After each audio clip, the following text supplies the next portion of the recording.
All right, Bobby, I want to welcome you to the podcast. So normally I kick this off totally different. I usually have the guests kind of start this off, but this one's going to be a little deep. So I wanted to kind of kick it off a little differently. And I want to thank you first for coming on and telling your story. I'm titling this, I think, the dark side of entrepreneurship is what I think I want to call this. And I only have three notes for this entire episode. It's pre, during, and post. And it's really wrapped around that dark side of entrepreneurship and kind of what we're here to talk about today. So if you want to kick off, take me through the pre and what you were doing and how you got into being an entrepreneur, period. Okay. Okay. Well, thanks for having me here, Brandon. I'll try to fast forward through a lot of the early days, but I grew up in a family of entrepreneurs. Both my grandparents owned businesses, started multiple businesses. I kind of grew up working in those businesses, restaurants and office environments and real estate. I mean, you name it. I was out there doing work. When I was a teenager, I started a lawn care company, like a lot of kids do. I had a couple of my friends working for me.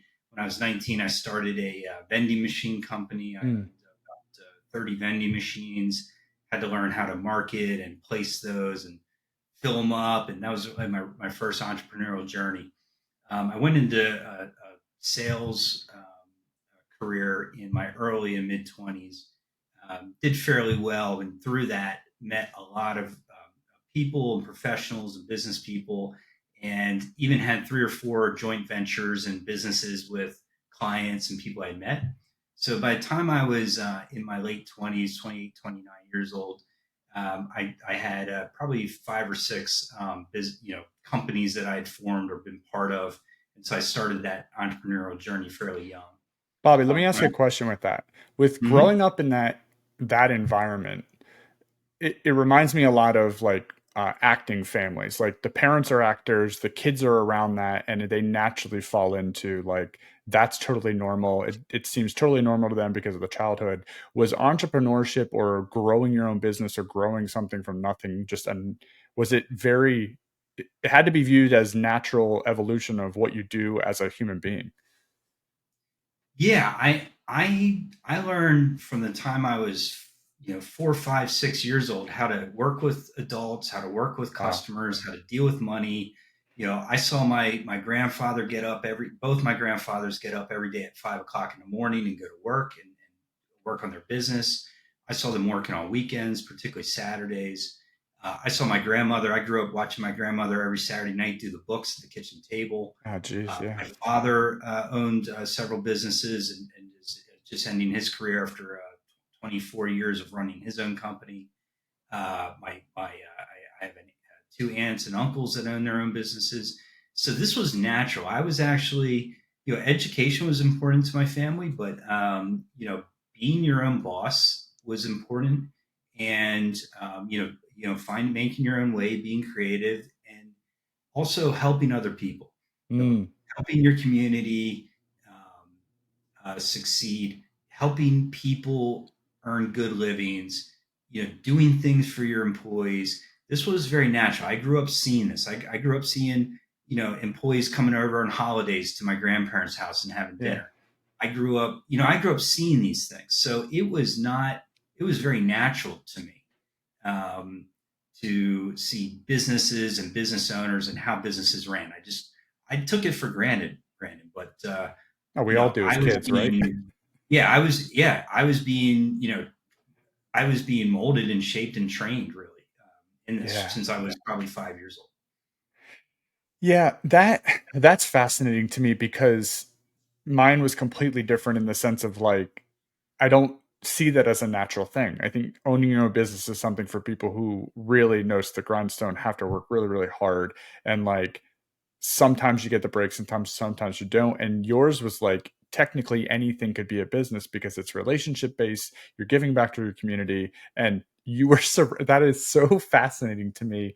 The environment of it was such a culture or a cultured entrepreneurial spirit Mhm. instantly as a child. Yeah, I think a couple things just to add. I mean, I was always taught like, failure is not a big problem. Mm, Things are going to work. You got to try. Some things are going to work. If they don't work, move right on. I learned how to be smart with money. I was taught that from very, very young, how to work with people, and just hard work ethic. I think one of the keys that at least I found for success is that I just work very hard. sure. That was something that was demonstrated to me from early on. It wasn't a problem. It wasn't a complaint. As you can imagine, when before I started my own businesses, I was a pretty good employee. Yeah. So, because of that, and so I was kind of taught like how to be a good worker, but also how to run and manage people. So it was just very natural. I didn't even know what was going on. Were you a good student? I was really bored in school. I was, I bet. I'm a fast learner. And I'm not sure curriculum is geared towards people who are like really creative and fast learners, pick things up. So I was just bored. I was just bored with school. Mm, Um, I have a pretty good memory though. So if I see or hear something like one time, I can remember it pretty readily. So even though I didn't try very hard, I was, easily a B or an A minus student. I mean, I just sure. didn't have to try too hard. If I had applied myself, I think I would have done really well, but that wasn't my focus. Yeah, sure. Okay. So when you say you're a good employee, what were the first couple jobs you were doing before you decided to create your own thing? Like what were some of the things that you ventured down? Yeah, well, I always had jobs. I always did a lot of things. I enjoyed, kind of the game of making money for myself when I was a Mm, teenager. So that was always fun to me. I was a caddy at a country club for many summers. I got to be around a lot of successful people. I got to learn how to deal with adults, how to serve other people. I was anything that I've ever done, I try to put my all into it. So I tried to go way above and beyond. And I was kind of always like the young guy in the group. Like I was always the young guy who was making things happen. So I kind of emulated older people. I went to college for 3 semesters when I was 18, 19 years old. And through a long story, I won't share it here. I won't bore you with it, but it had to do with a girlfriend. I ended up taking a semester off, getting a job at a printing factory. And through a series of lucky breaks over the next couple of years, I made a career out of it. I had opportunities to go into management eventually. It was a fairly large company. And so even when I had my vending machine business, even when I had a couple landscaping businesses and some other things going on, I tried my hand at my one of my grandparents' restaurants for a while. I still always maintained that job in the printing factory. And then I went into sales when I was 25, and then for the next almost 5 years, 4.5 years, I was a fully commissioned sales rep, enterprise sales, and I did fairly well there. So I was always um, I worked for about 10 years, my first 10 years of my career for other people, but always had my own side thing and always treated my employment as if it were my own business. So mm. I really took I was the kind of guy who was just always giving new ideas, trying new things for my employer. I looked at it as my own business. I just took that accountability as a young person. Did you were you good at management? Obviously you were a good employee, especially if you took it as your own company. How did you feel about management early on? I don't consider myself a great manager. I don't, because I was a self starter and I was, self disciplined, I never needed a manager to be, on top of me at all times. So hence I'm not a micromanager. And so, it took me a long time to figure out that, I can delegate things, but I have to follow up and make sure they're done right. I have to have you know, regular weekly meetings with people at the same time. So those aren't things that come naturally to me. Those aren't things I enjoy naturally. I do enjoy leading people. I lead by example. I do enjoy encouraging people. I enjoy getting to know people. I feel I have very good people skills, but I would not consider myself a great manager. I Mm. have people that managers that work for me that are far more adept at management than I am. But I do feel I'm a good leader and I'm good with people. Okay, so the inspiration side, the motivation, finding potential, you like that portion more than the day-to-day grind doesn't come natural to you as a manager because you didn't need it, right? It was something Yeah, creative. I want to be out there doing the crazy things. yeah, yeah, and motivating people and encouraging Yeah. people, lifting people up, teaching. My mother was a teacher, so I have kind of a natural bend towards being able to explain things to people in a simple way. I enjoy that. I love seeing people succeed and grow, and maybe accomplish things that they didn't think they could, or become something that they didn't think they were. A lot of times they already are. It's just unlocking that for them. So I love motivating people. I love encouraging people, but I certainly don't like making people follow rules and confrontation. That's not my favorite part of my job. Yeah, sure. So when you had your first management position, and I think you said it was at the printing company, how many people were working for you at that point in time?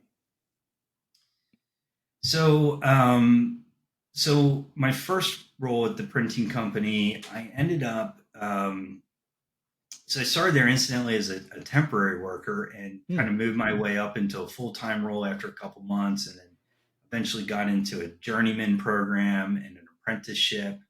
And then I had an opportunity about 2 years, 2.5 years into my career to go off the floor for a few months and build some training documents. And when I did so, it was very well received by some of the higher ups at the company.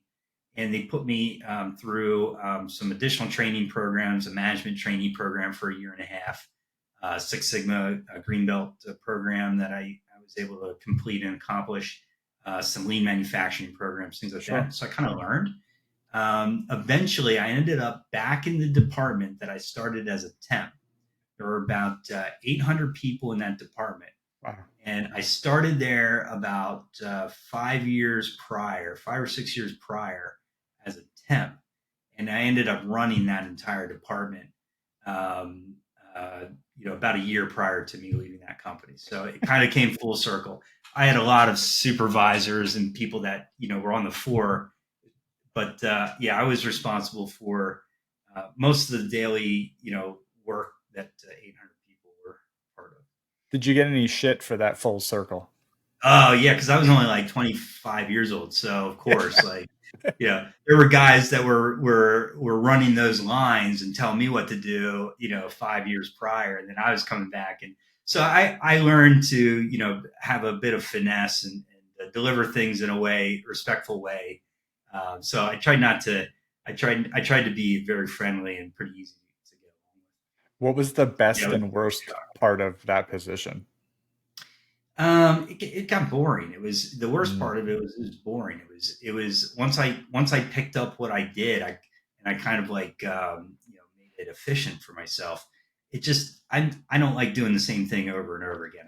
Probably like a lot of people in the audience. I love variety. I like to be surprised once in a while. That's just me. So it was a little boring. The best thing is I was I we were in charge of some pretty big projects. I mean, we oversaw all the binding and mailing for Reader's Digest, wow. which at the time was the largest subscription magazine in the world. Prevention Magazine, TV Guide, Parade Magazine, which went in your Sunday paper. So I had an immense pride in what we did, and I could see that we were making millions and millions of subscribers happy with the work that we produced each month. So that was very fulfilling. Hmm. Yeah, I'm hoping everyone that's listening knows what a Reader's Digest. Maybe not. It's a magazine, and I like making stuff. Yeah, I love this whole idea of making something. yeah. A tangible product. I'm in love with seeing people create things. Hmm. Yeah, Cool. During that time period, did you have some of your side hustles still going? I feel like you're kind of the king of side hustles. Like you always have, you always have Oh, stuff yeah. I've never been a hobby guy, Brandon. I tried hobbies over years and I get into something, collecting or sports or something, but I fall, it falls out of favor out with of me. love. Yeah. I like, I like seeing if I can take something and make something of it and create value for other people and create something for myself. And I just like it. It's a game.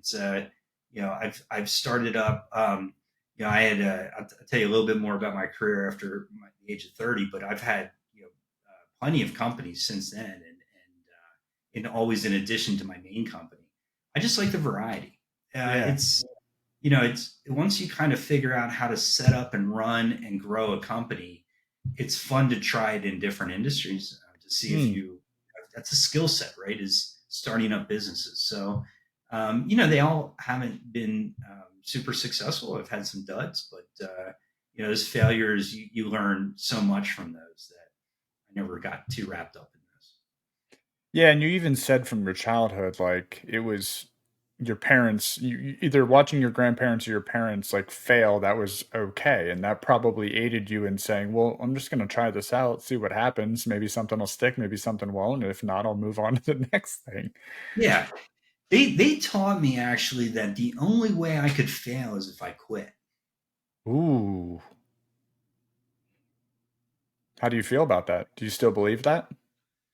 Yeah. Okay. Yeah, I think perseverance is probably the quality that has um, done the most for me because things aren't as long as you give it your all and do your best, even if it doesn't work out. It wasn't really a failure. Like you did your best. It's the best you can do. So I always thought if I always give my best, if I always work my hardest, if I always maintain discipline, if I make good decisions or the best decisions possible that I can make, if it doesn't work out, then I can move on to something else. It only is permanent if I stop and give up. Like that's the end. If it's just another chapter, well then sometimes the chapter ends and you start a new chapter. But Yeah. if it's the end of the book, it's the end of the book. And I had such a strong vision about what I wanted my life to be like that if one chapter didn't work out or if it worked out but it came to a close, I just went to the next chapter and I took the past story and just kept it going. So um, I don't look at failure as permanent, and I've just seen it so many times. People get knocked down and get back up that it was ingrained in me, Grant. Hmm. Yeah, that's fascinating. Okay. So we're now late 20s. You're still in the printing. You're moving into your 30s. What's your next move? Yeah. So so when I was uh, 27, 28 years old, I started a two businesses. Well, one business, and then I had another venture on my own that did very well. But I started a small marketing agency just to scoop up some of the work that the printing company I was working for didn't want to be a part of. So Interesting. I would go sell a big printing job, a big, let's say, a big postcard job, and let's say it needed to be designed, something needed to be designed, and the company I worked for, they just wanted to print the postcards. So I would look for a designer and line that up. And there were some bigger ones, right? Some bigger projects that just had these services. Can you send out um, can you send out a direct mail piece and then can you follow it up with a phone call? So I was like, okay, there's opportunity here to help my clients, but my company doesn't want to do it. So I went to my boss one day and I said, hey, I got this idea for some ancillary marketing services. I want to start up a little business. I'll give you guys a cut if you want. And he said, we don't even want a cut. This is great. Just keep the clients happy and keep the printing presses running and we're good to go. So I started this little thing with one of my clients who was a really smart marketer. I was always kind of the sales guy. And I learned so much from him.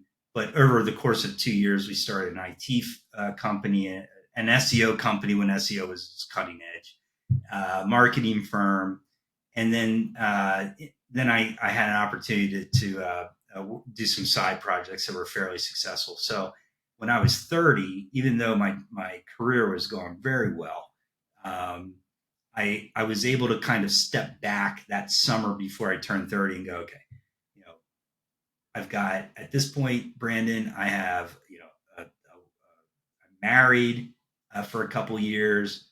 I have I have 3 daughters, 3 children. One is at this point, the oldest is 8 years old. I've got a 4-year-old or a 3-year-old and like a 1-year-old, and I've got a mortgage, all this stuff. You're And stacked up. yeah, yeah, I'm stacked up, right? I'm living the life. I'm 30 years old. I've got everything going on.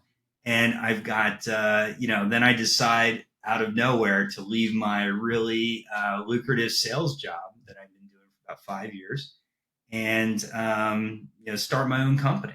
Hmm. And so that's really what led to where I'm at today. So I know you pretty well, and I know that you are good at sales.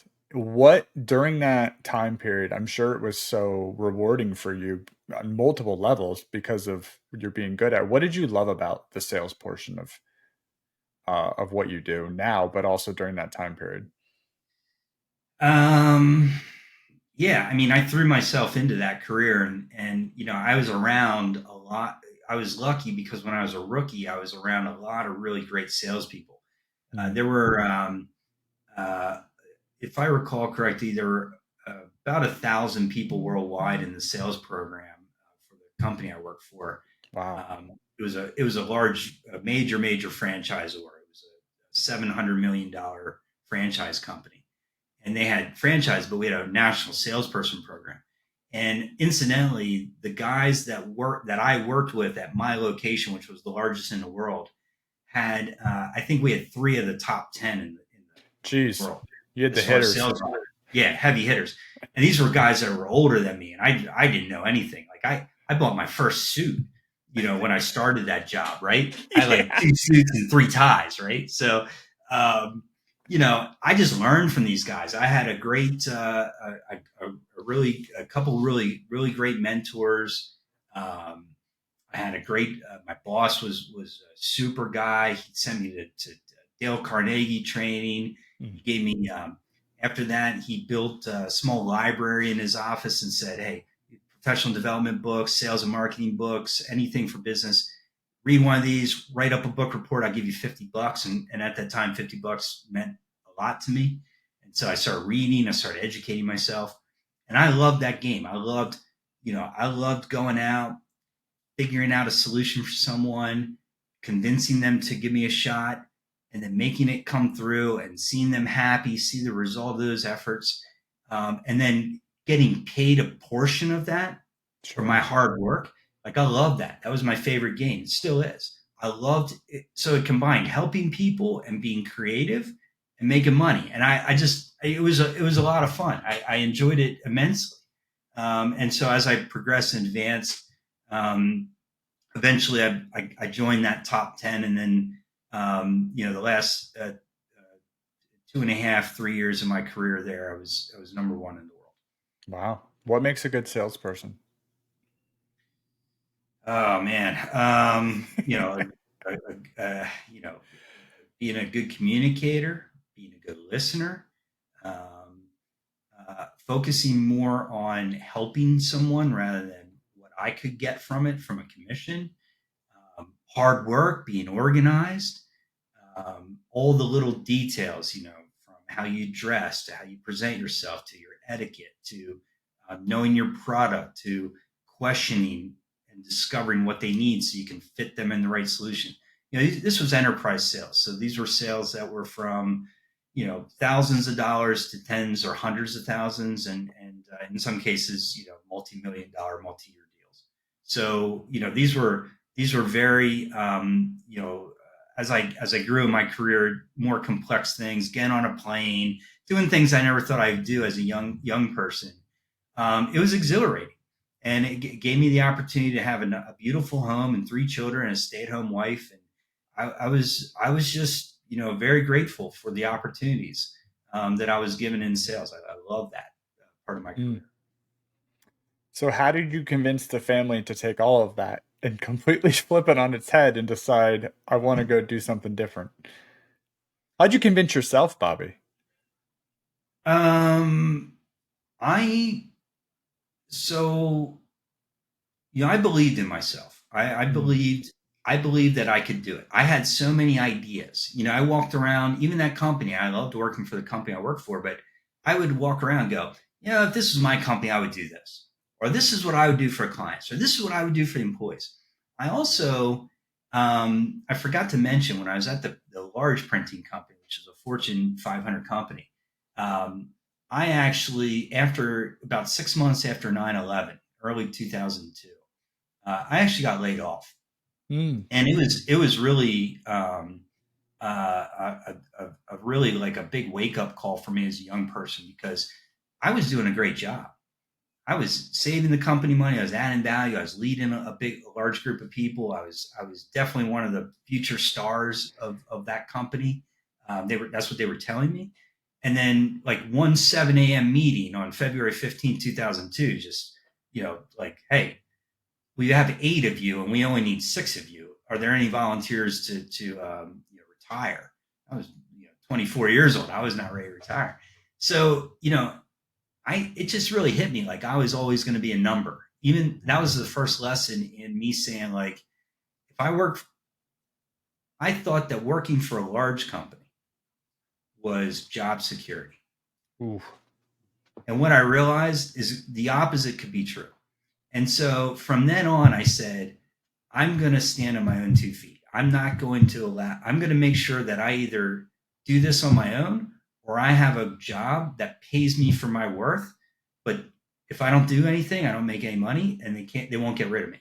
So that really affected who I was as a young person. And after that, I kind of became more reliant on myself and my own skills. okay. I built this up through a series of failures and successes. So I was confident in myself.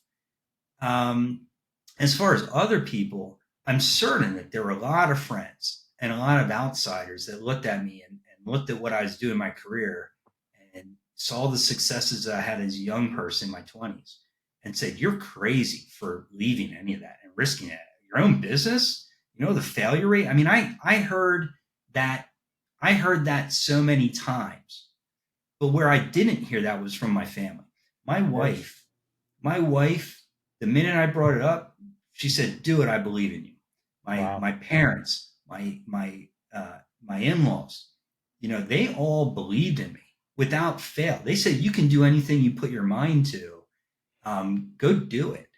Like they didn't hesitate not one bit. And to this day, I think of that often and that Mm. support, and I think of that encouragement that they gave me, and that just to this day, they'd say, "Believe in me."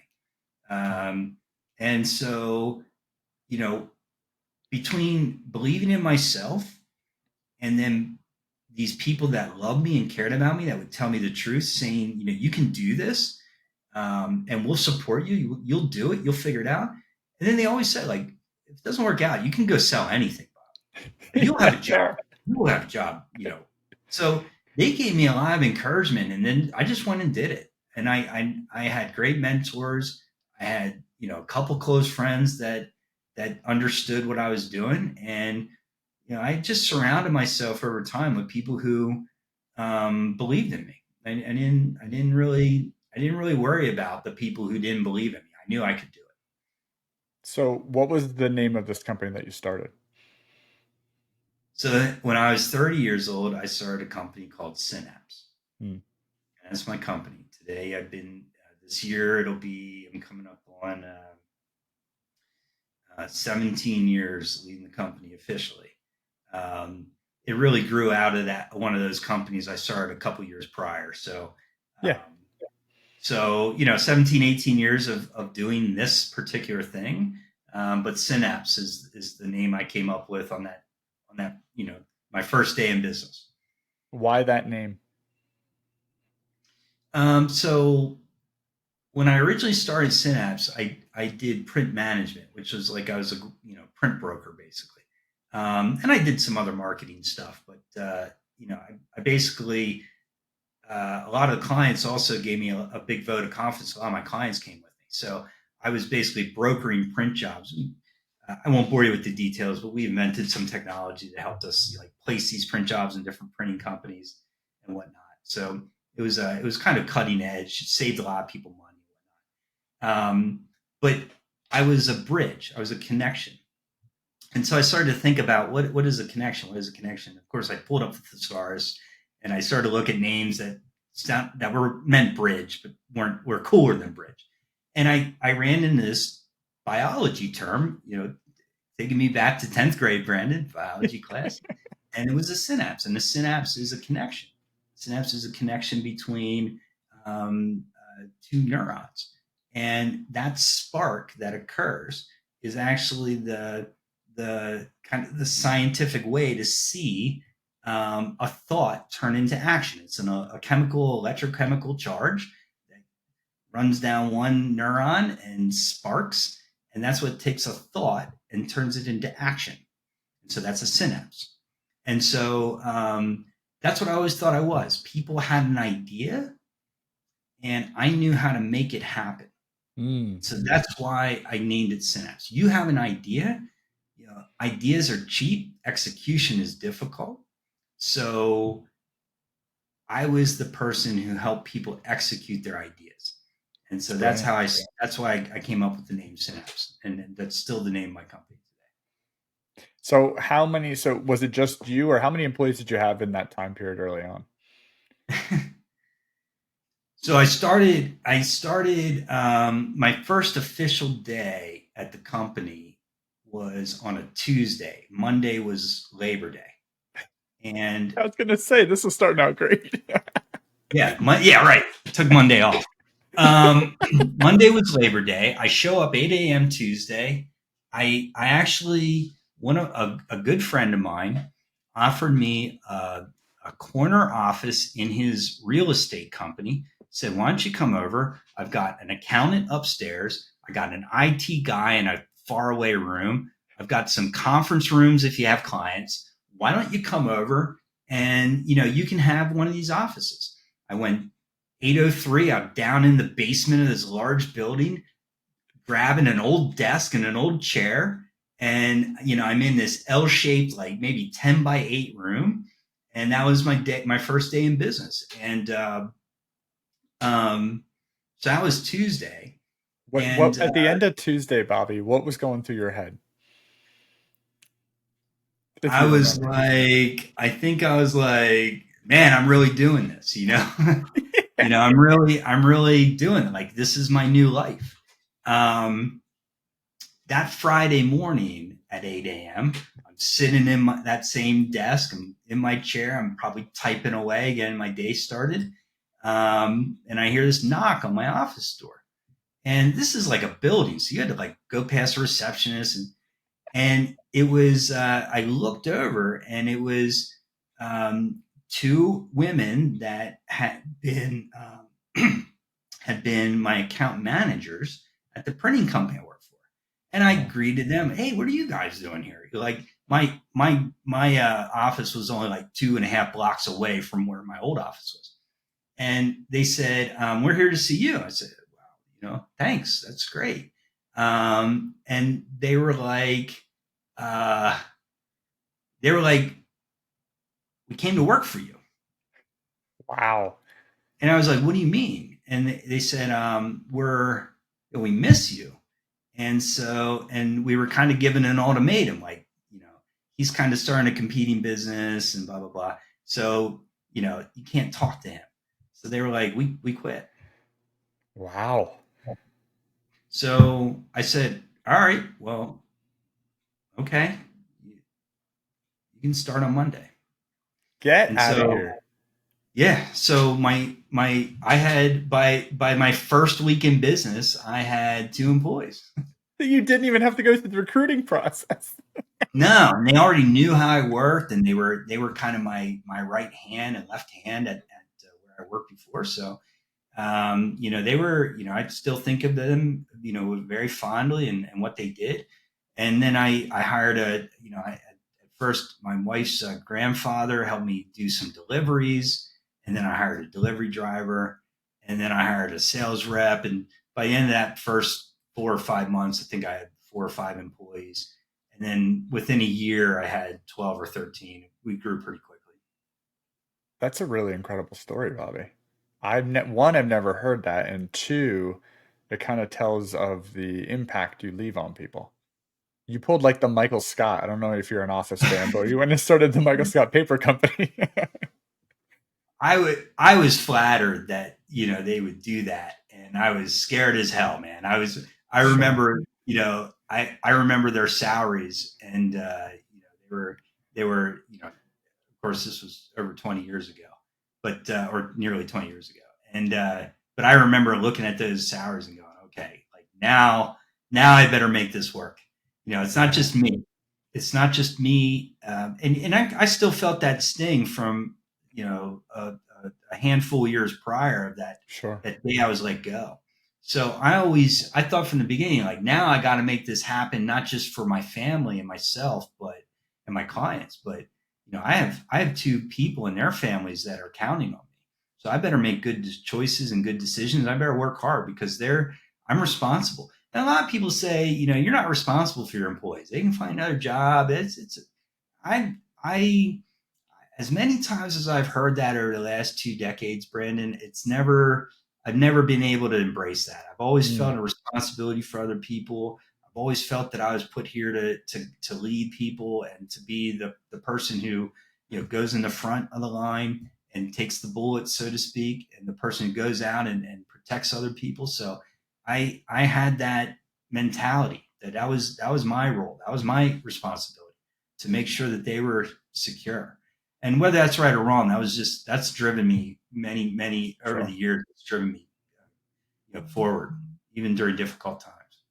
Yeah, so 4 days in, it became very real, very quickly. Yeah, yeah, I was not lonely. Yeah, and my wife helped in the early days. She did some marketing for me and some paperwork. The one thing that I didn't have covered was invoicing.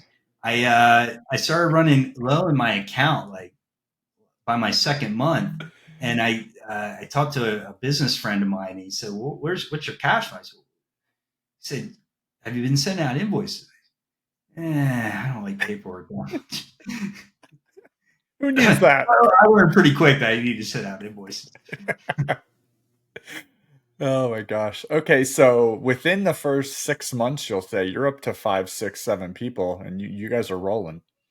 Yeah, and we're doing a couple $100,000 a month in sales by that point. Wow.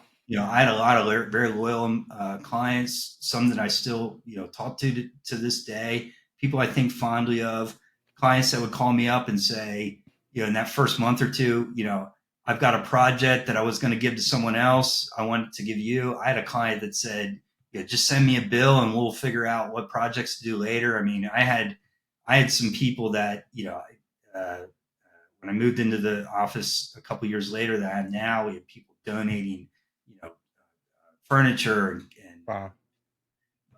paintings. Clients give me paintings and microwaves, and I had a very close relationship with my clients, and they supported me. So, I give a lot of credit to some people, in the early days that believed in me and supported me, and people that 20 years later I think very fondly of. So what time, like what year is this? What year are This is we at? 2007. Yeah, I had great timing. Fall of 2007. So, of course, the Great Recession started about 6 months later. Um, It sure did. you know, and from 2007, Brandon, until 2010, we grew 968%. Jeez. 968%. Yeah. So we earned a spot in 2011. I got a letter in the mail that said that I had earned a spot in the Inc. 500. In the Inc. So that 500. was, Okay. a huge accomplishment for a young entrepreneur. During the recession, I founded and grew the 396th fastest growing private company in the country. Jeez. So your sales career was repeating itself in this new venture, right? Your success of your Yeah, sales. but I leaned on a lot of my manufacturing experience and Six Sure. Sigma and process development, got good with understanding money there were so many things. I didn't have a college education, so I educated myself. I read hundreds and hundreds of books on every topic. I did a program that was essentially it was called Personal MBA, which is a book program that you just read books and then reported on them. And I read over 700 books from all range of topics, from sales and marketing to operations to management to financials to accounting to raising money. I mean, and so I educated myself. I always knew that knowledge was power, and so that was a big part of my learning, and of course failures and personal experiences. Yeah. What was the best and worst part of that time period? The best part was working with friends, like people that Cool. I really considered friends. We were a lot of young people, and in our late 20s, early 30s. But the worst part was working with friends because at some point I had to, hold them accountable. And, unfortunately, when you have to hold friends accountable, sometimes you don't stay friends very long or they change or you change. And so a lot of painful moments of losing friendships, that I had to choose my business, my livelihood, my company, the other employees, or making exceptions for people that I knew for years when they weren't doing things that I approved of. So um, that was difficult. That was difficult. Yeah.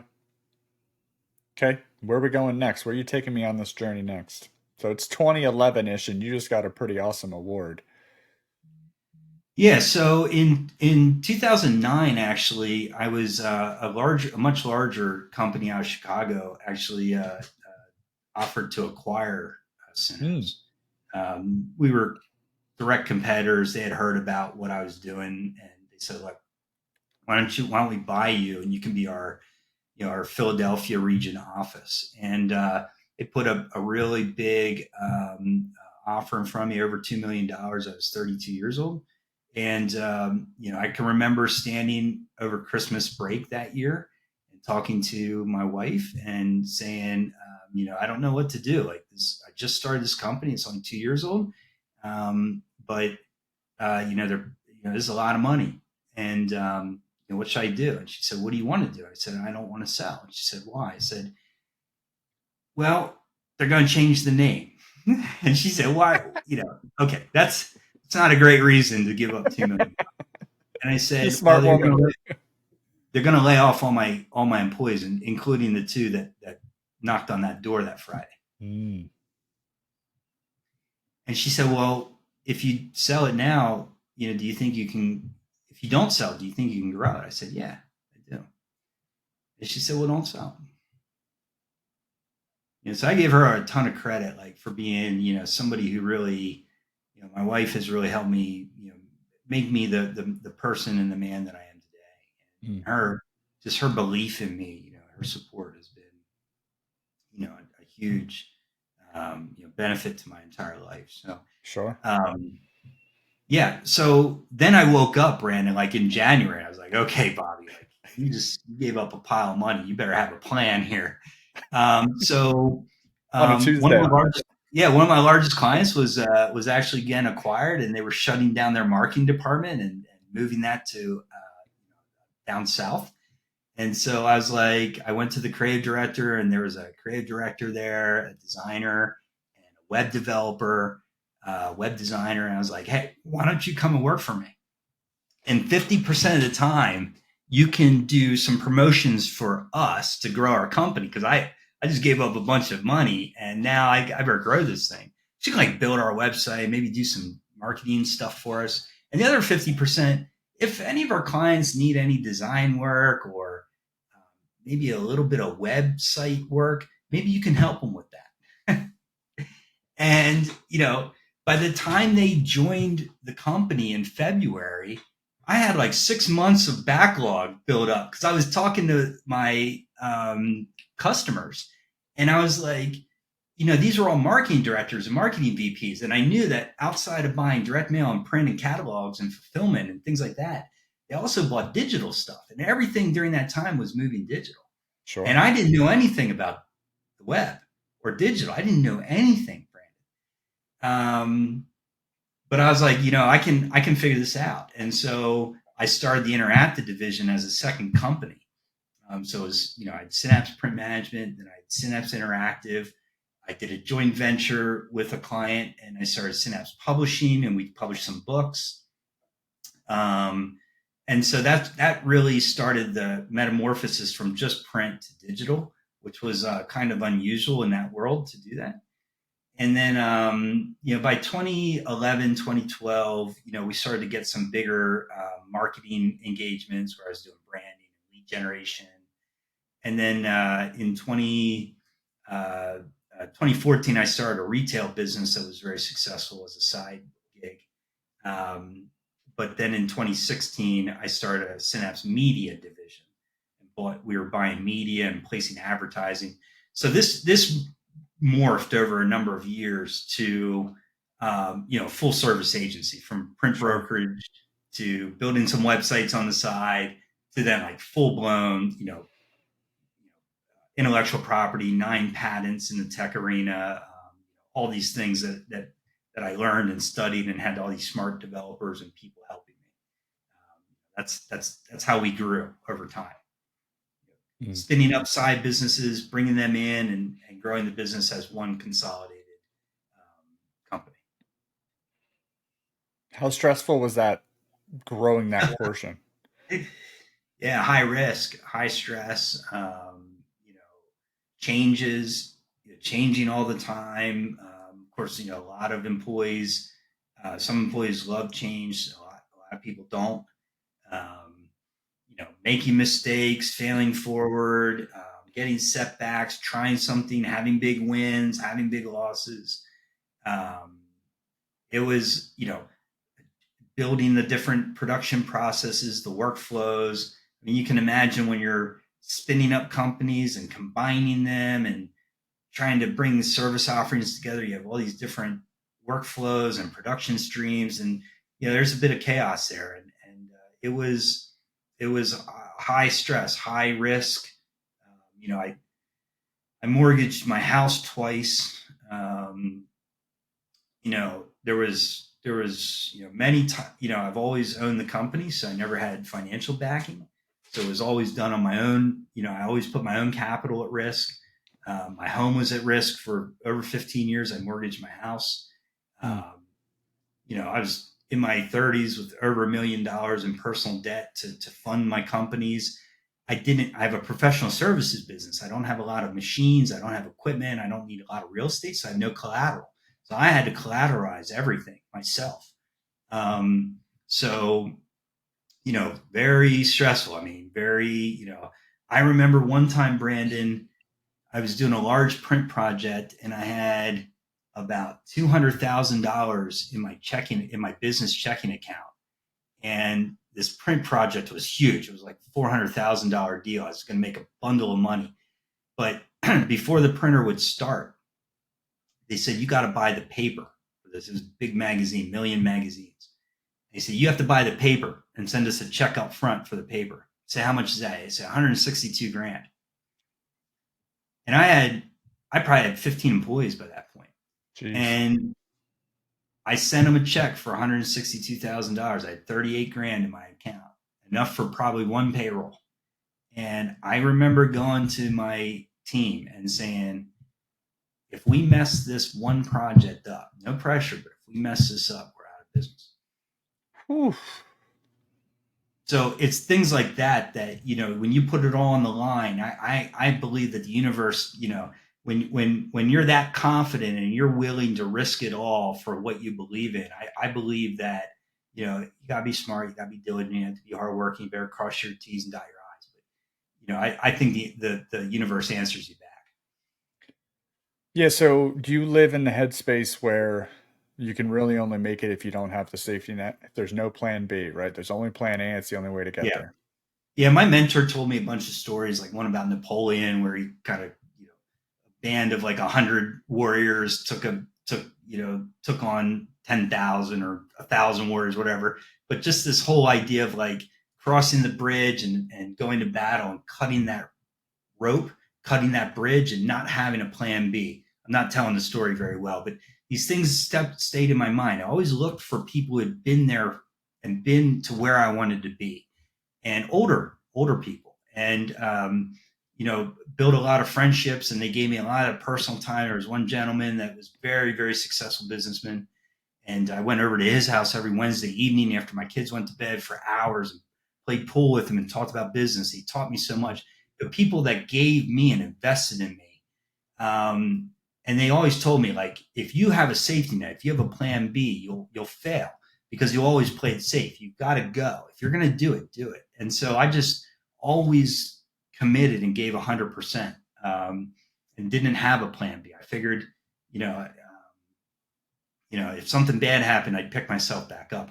I'm resourceful. I'm creative, but certainly was an intense amount of anxiety for a long, long time.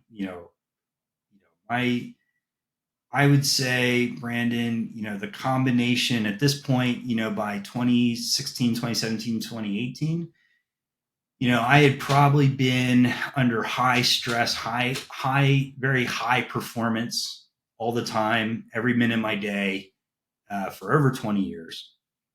I had probably averaged, somewhere between 65 and 90 hours per week without fail. Probably from 1996 to about 2018. And, very few days off, working weekends. There was, for many, many years, Brandon, probably more than a decade, I was up at 2, 3 o'clock in the morning at work, and work until 5, 6 a.m. or 6 p.m. so that I could go home and have dinner with my family. So I knew I had to sacrifice, going to work at the office 2 o'clock in the morning, 1 o'clock in the morning, working all night and not going home, just working for days. I always had a very strong stamina, and working 24 hours, 48 hours, 60 hours straight. I did that many, many times when I was young, building my companies, and then trying to be there for my family and my wife and my children, and trying to give them some time that I could. That was a lot to juggle as a young person. Yeah, you told me a guesstimate recently where you said it was like, I think it was like a 12-year period where you said you probably averaged like 4 hours of sleep a night for. Oh, absolutely. Yeah, yeah, 100%. Yeah, from the time I would almost guarantee from 2004 until 2018, I would say that I averaged somewhere between, you know, 3 and maybe 4.5 hours of sleep a night. Yeah, and to this day, I only need about I get about 6 hours on average. I'm an early Sure. riser, um, but yeah, for many, many years, I let my health suffer. I put myself last. I did not take care of myself at all. Many of those times I'd go a whole day without eating, drinking water. I mean, I was hustling. I used to wear through the soles of my dress shoes. I was out hustling, going to see clients, going to dinner meetings, getting up early, run into my kids' games, coaching my kids' soccer when I could. I was very active. I a lot of tried to do it all. Tried to have friendships and maintain social life. I mean, these exercise. I exercised at 5 a.m. in the morning for many years. Um, I was just very active, Brent. Very active. When you look back at that time period, do you look at it fondly or like what goes through your head when you're looking at that time period? Looking back, if I knew what I knew now, I would have taken much better care of myself. Hmm. Um, I've always been very like physically resilient, if that makes sense. Yeah. If I get tired, I just, I sleep, I eat a good meal, and then I'm back at it. I have a strong mental fortitude when it comes to those things.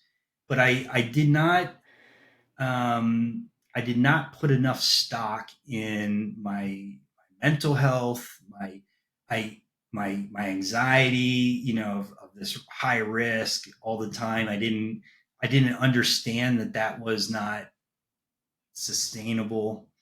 Um, but probably my I don't have too many regrets, but my largest regret during that time period was me missing my children growing up, Sure. when they were young. I mean, I spent as much time as I could, and I was extremely grateful that my wife was able to stay home, but not being there with them, as they got older and 10, 11, 12 teenagers, I fortunately I was able to take a little bit of a step back and really spend time developing those relationships. But I missed a lot of my childhood growing up, or their childhoods growing up. I will say though, I give a lot of credit to my wife. She never made me feel guilty about it. She always, Mm. everybody was clear that Dad was building this company, for the benefit of our family. It was sacrificing for us. So she never, not one time, ever made me feel bad, made me feel guilty for doing this. They were nothing but supportive, and they knew that I was doing this. And then, it wasn't like I was out blowing it on myself. I was Yeah. bringing that, taking care of my family. So when you run a time period like that, like you have to hit a wall. Essentially, what ended up happening is your body just said, "Dude, we can't do this forever." And you ran, I mean, so you were about up to 2018 and you started this venture at 2011, 2010, 2011, 7, 2000, yeah, 2007. Yeah. 2007. So, I mean, you were running full bore for 11 years, dude. Yeah. Yeah. Plus my sales career, plus, that was all commission, 100% commission. So that was on my own business. So it started, yeah, I was, so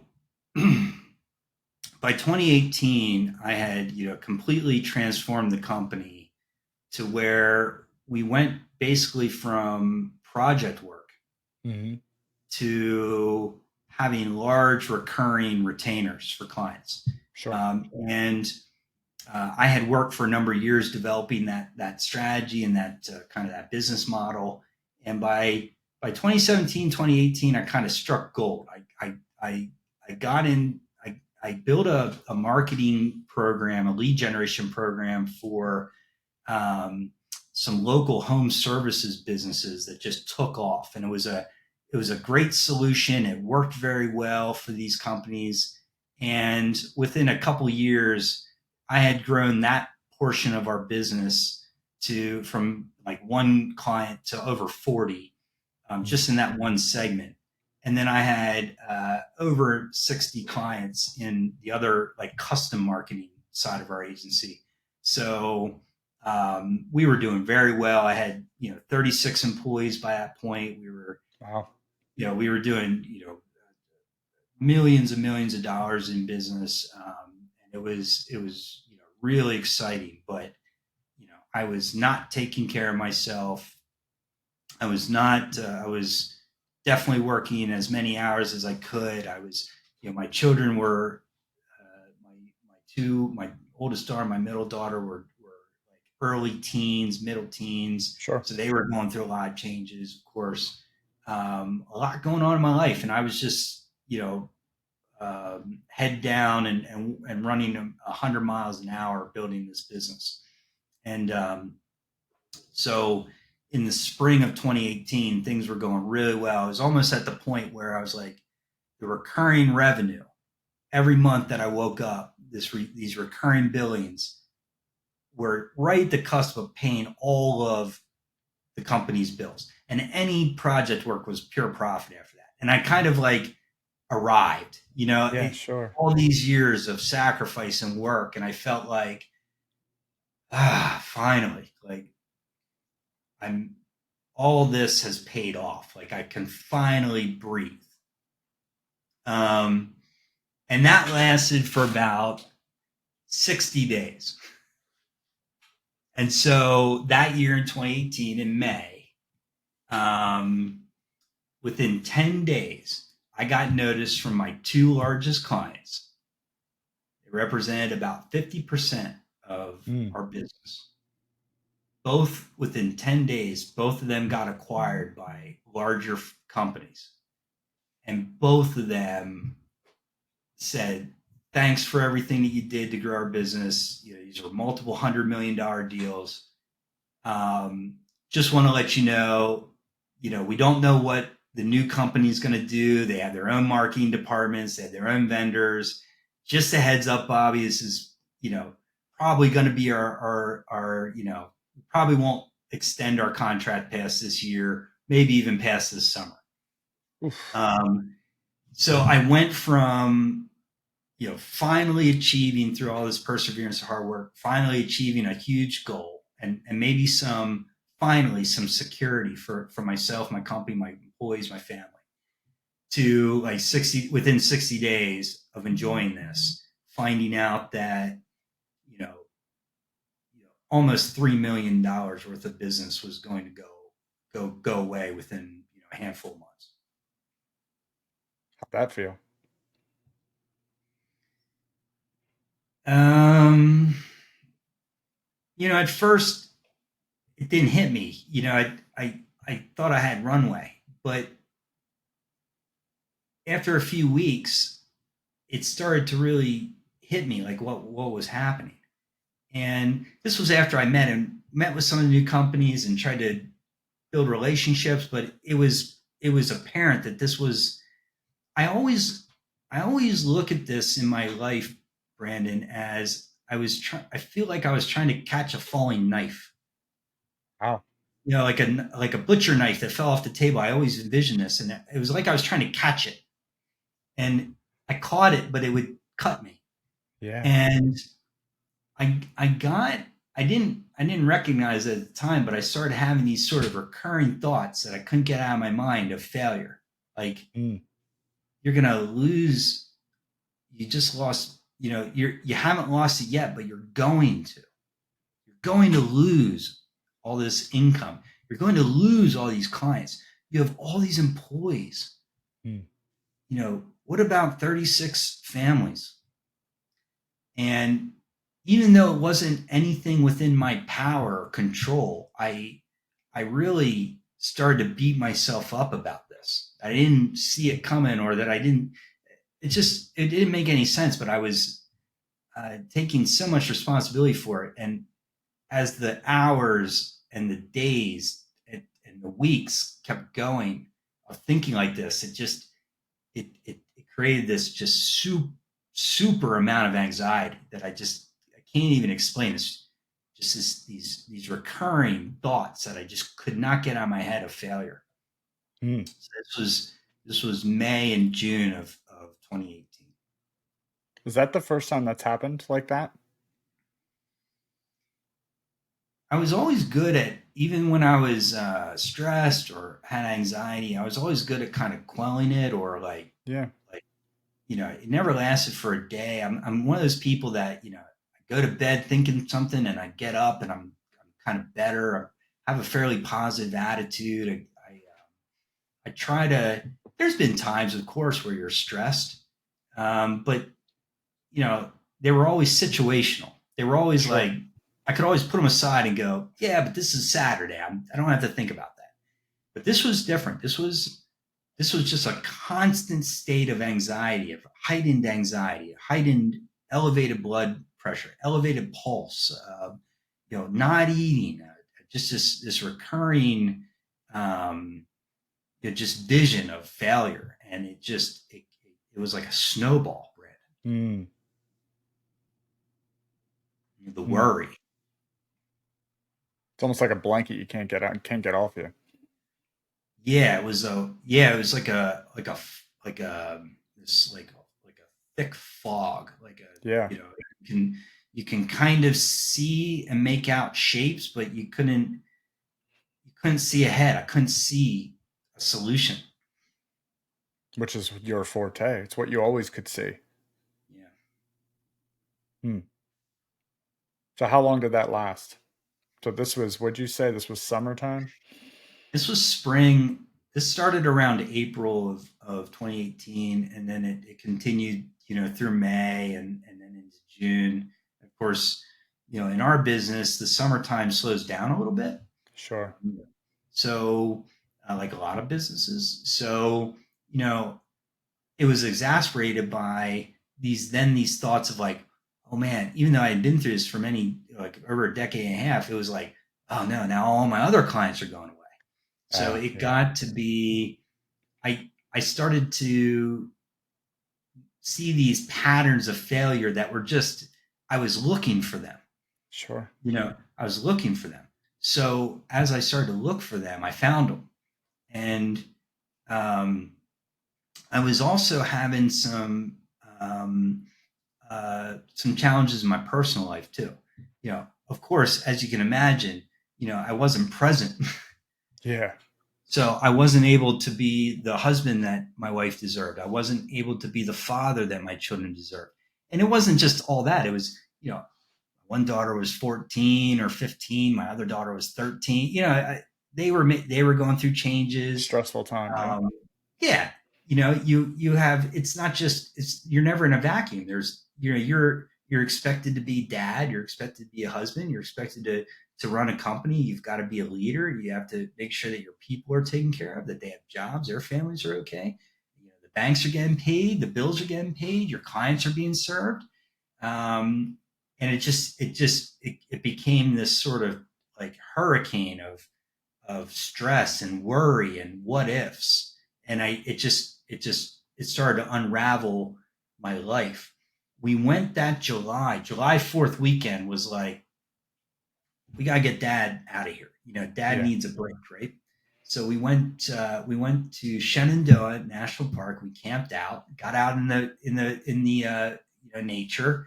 That's always been my refuge, being outside and being in nature. And I've always been outdoors, enjoy the outdoors.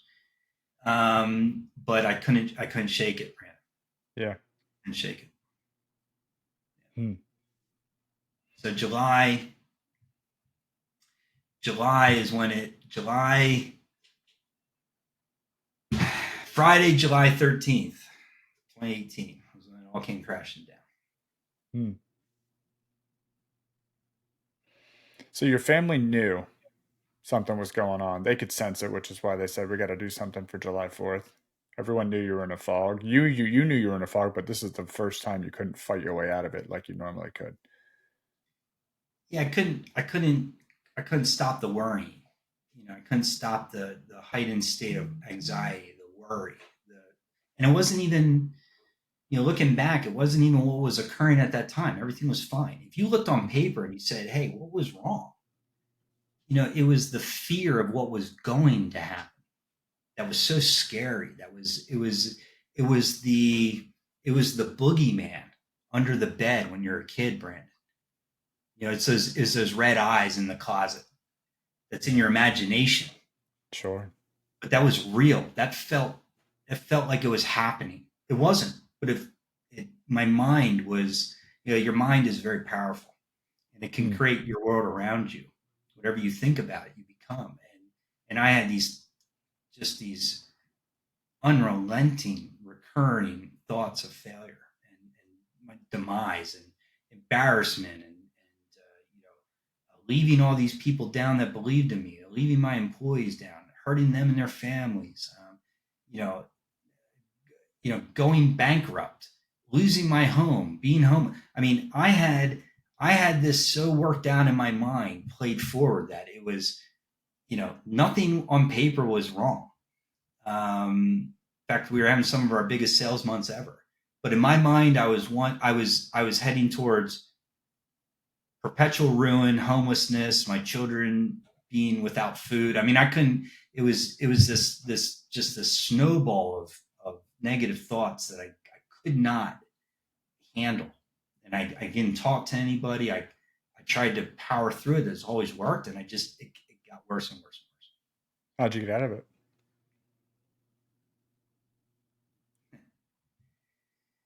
Well, it got worse. It got a lot worse before it got better. Hmm. If you want to hear that part of the story. You were suicidal? Yeah, so that Friday, July 13th, I had a disagreement with the president of my company. It Hmm. wasn't even a big deal. It was just about an approach. It was a Friday, middle of July, not enough revenue coming in. We knew that things were going bad, or gonna eventually turn out, not how we had envisioned. And it was one little thing, and it wasn't even a big thing. It was just more of like you know, like, hey, I'm done with this conversation. Let's cool off. Let's take a break. It wasn't even a huge deal, but it was that person that I was like kind of close to in business, compounded on things that were happening at home that I was kind of leaving my family down, and not being present for them, and like feeling that I wasn't good enough at home. And then this failure as a leader, this what I was failing for my employees and their families, this loss of income, and this is who I was. This company was me. Sure. you know this company was built on my vision, my ideas, my effort and hard work. And so, I was the company. I What happened to Synapse was happening to Bobby.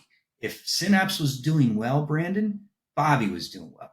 Yep. If Synapse wasn't doing well, Bobby wasn't doing well. I had no My work, my company was my identity. That was Yeah. my life. That was who I was. And that's who I was known for. I didn't have anything else. There was nothing else at that time in my life, Brandon, that I thought was valuable Wow. about me as a person. I was only good because I was able to make money and take care of people and provide for people and um, help people. There was no other redeeming quality in my mind for who I was.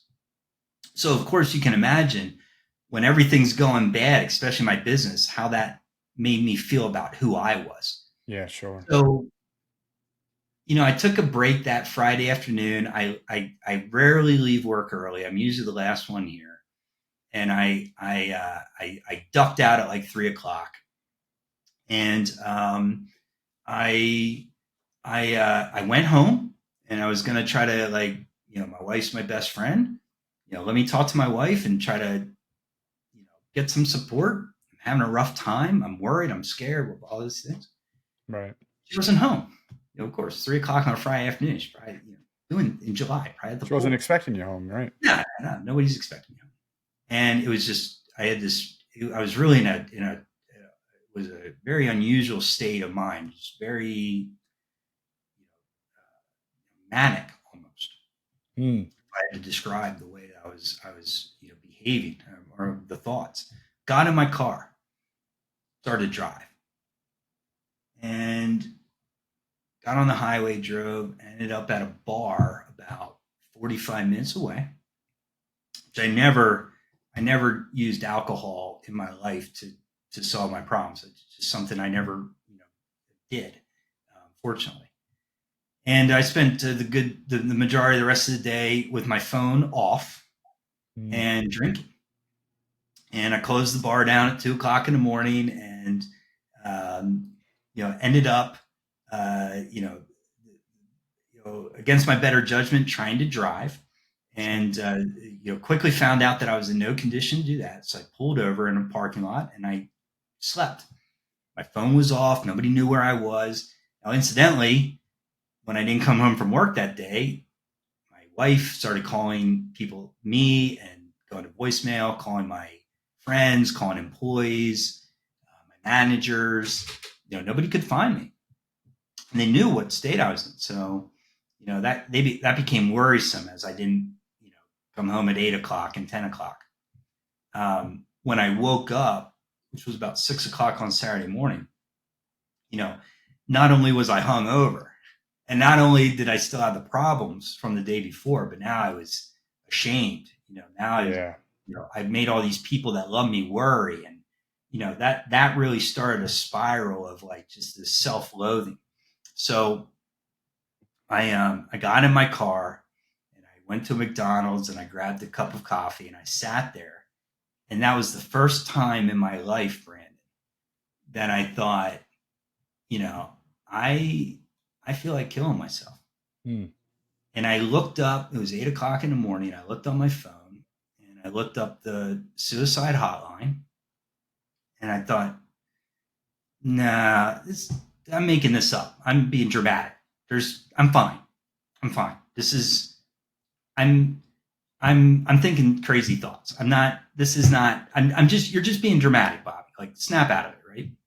So I get back in my car and I start driving the opposite way of my house. Get back on the highway. I start driving north, and I drove up past Harrisburg, and I'm driving. I'm like, okay, I'm just bad place and bad state of mind, and I'm like, okay, I got to get to the woods. If I can get to the woods, if I can get around water, these are calming for me. Nature has always been a place that I've enjoyed. Always, a big hiker. I've done a lot of training out in the wilderness, and okay, I'm going to go. And so I found a state park, Boyd Big Bear, or wait, Boyd Big Tree State Park up near north of Harrisburg. And I got off the exit, drove there, and I got out of my car, and I paced for a little bit. There was very few people. It was very early on a Saturday morning, and I said, I'm going to kill myself. Mm-hmm. Out loud or in your head? Probably at that point, I was probably talking to myself. It's hard to know. I was in a really, really weird state of mind at that point, somewhere I had never been. And so I had so I don't know how much detail you mind me getting into, but so I had a handgun in my car, and I put it in, I grabbed it, and I started walking in the woods, and this mother and her two children came out of the woods. I thought, you know what? I don't want to scare anybody. I don't want to, that was my children. I wouldn't want to do that. And so I went to my car, put that away, and grabbed a hunting knife. And I put that in my pocket. I started walking into the woods, and walked about a mile into the woods. And by this point, there was no cell phone reception. My phone was, I couldn't call for help. And actually, when I was walking there, because of my thoughts, I actually tried to call. I pulled that suicide hotline number up, and I looked at, and I tried to dial it, and I couldn't get through. It dropped the call. So I kept walking, and I thought, man, if I get near some water, I can just sit by some water and calm my thoughts, And so I found this stream about a mile into the woods, and I was all alone. There was nobody around. Kind of hiked down into the woods, down to the stream, and I took my I still had my t-shirt from the day before. It was casual Friday, of course. The day before, I had my jeans on and took my sneakers off. I was stripped down to basically my boxers, and I sat on a rock, and I thought, what, I'm gonna just I'm gonna cut my artery. And so of course, the things that are going through your head at that moment. And I turned my phone on. I turned it off as I got into the woods, because when I turned it on to call the suicide hotline, I started getting all these text messages and voicemails. I didn't want to hear any of that. And so I'm sitting there in the water, and I'm getting ready to commit suicide. And I look at my voicemails, and there was one that I had just missed must have been a few minutes before. It was from my mother. Mm. And, it kind of went through my head, like, what am I going to do to her? And thought about my children. Yeah. And so, at that point, I'm in my, water up to my waist. I'm in my box. I have my knife in my hand. My phone's on the rock. And I said to myself out loud, you have to save yourself. You have to save your life. There's nobody here to save you. You have to save your life, Bobby. You're going to die. You're going to die right here, right now, if you don't save yourself. Mm. And so, um, I pulled together my strength and got myself out of that, Mm. and got myself out that stream and walked back up the trail or up the woods to the trail. And, then it was, I had a mile and a half hike that I had to save my life. Yeah. So about, So sorry. no, you're So about good. So halfway, sorry. oh So about halfway there, I got cell phone reception. I called that hotline, and a young woman from North Carolina picked up. Her name was Melanie, and she talked me through, and I got back. And when I got back to the parking lot, of course, in my boxers, all wet. I must carrying clothes. I must have looked like just an escapee. And she said, "I'm going to send help. I'm going to send help your way. I'm going to send help your way." And then I hung up, and I'm waiting for help to arrive. And I got a phone call from a friend of mine that I grew up with. A guy, was good friends in high school, is a who was a police officer.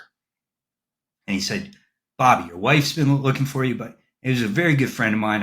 I could trust him with anything. I answered his mm. call. He was at home, his day off. And he said, "I'm going to make sure you're safe. I'm going to call the state police. I have all these friends. I'm going to come up and get you, and then I told him what was going on. I told him where I was. And then, everything started to happen. The police showed up, ambulance showed up, my friends eventually showed up. They got me safe. They got me to a hospital. And that started like another chapter of my journey to overcoming this. Wow. Well, one, thank you for sharing that. Holy shit. Yeah, I don't really have words because I'm not sure what to say. Um, Yeah. Hey, it's okay. It worked out. no, I know. No, I know. So after that fact, when you're out of that situation and you're back somewhere safe, does your mindset when did your mindset switch from that fog that like it was more positive, you were catching more positivity in life versus just everything was so negative, so down? Do you remember that moment when it switched? No, it took me. So if I can tell you the rest of the Yeah, journey, the shoot. story. So no, I ended up in the hospital, um, medical hospital, and then the next day, that Sunday, they put me by ambulance and they took me to a mental health facility. Yeah. That was inpatient, and I spent about 2 weeks there, and I became very friendly with some of the therapists and some of I always go with people, Yeah. and Being they gave me Bobby. a lot Yeah. of extra, yeah, they gave me a lot of extra attention. They smuggled in some like a hoagie and pizza for me. I mean, I made friends. I made a lot of friends. I was still a leader. I still was me, and even the young people that were in much more dire conditions in the hospital, giving them some advice and seeing some of the real struggles that people went through, and young people, and it really hit me like I got to get better. I got to get better. Of course, I worked through some of my problems and had conversation, and I was still in a bad place. I was still, worried and angry and scared and all those things. Um, and then I got out. I got out like 2.5 weeks later, Brandon. And they said, you can't go back to work. Mm. And I said, I got a company to run. My wife is trying to pay the bills, and all these things are happening, and I need to work. And they wanted me to go to an intensive like outpatient, like 9 to 5 is like my full time job. Wow. And I went one day, and I was like, I don't need this. I don't need this. I'm fine. This is just a hiccup. I Mm. it was just dramatic. I didn't this all no, this was fine. I don't need therapy. I don't need help. I don't need to take a break. I definitely don't need meds. Like, I don't need any of this. I'm fine. it just was a moment of weakness. Sure. Um, so, that lasted for about 2 weeks. And um, that lasted for about 2 weeks. And then after that, I was home and it got to be unbearable. And Mm. so I went to a doctor and I said, Doc, I need some help. I need some meds. And, he started me on a regimen of, different antidepressants and anti-anxiety medication. And that continued from August of 2018 until July of 2019. During that time, Brandon, I was a zombie. I was not myself. I was on 10 different combinations of drugs. Nothing was working. I was not doing therapy at all. I was trying to run my business, but I was a shell of the person. I couldn't think straight. There were times I couldn't talk. My anxiety was so bad. Um, I gained a lot of weight. And then I gained a lot of weight. Then I lost a lot of weight. My I I From the time I got home to the time I went to work, I was on the couch. I had no energy. I had no joy of my life. I was a shell of a person during that time. And I'd come in. There were days I came into work and I went right to my office and didn't.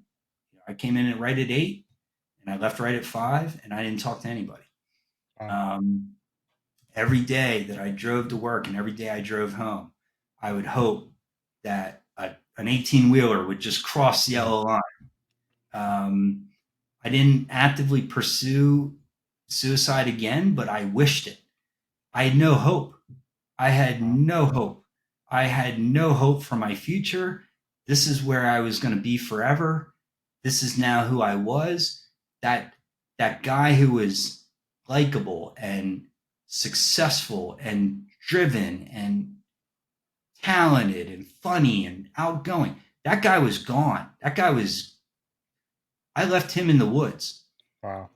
Wow. You know, what was left was was a zombie, a shell of a person. And you know, it was extremely difficult on my family. There were times where I couldn't go to work, and my parents and my wife and my in-laws had to come and intervene because of how upset I was about what I was losing. And my children saw this, and my wife was my rock. She just was,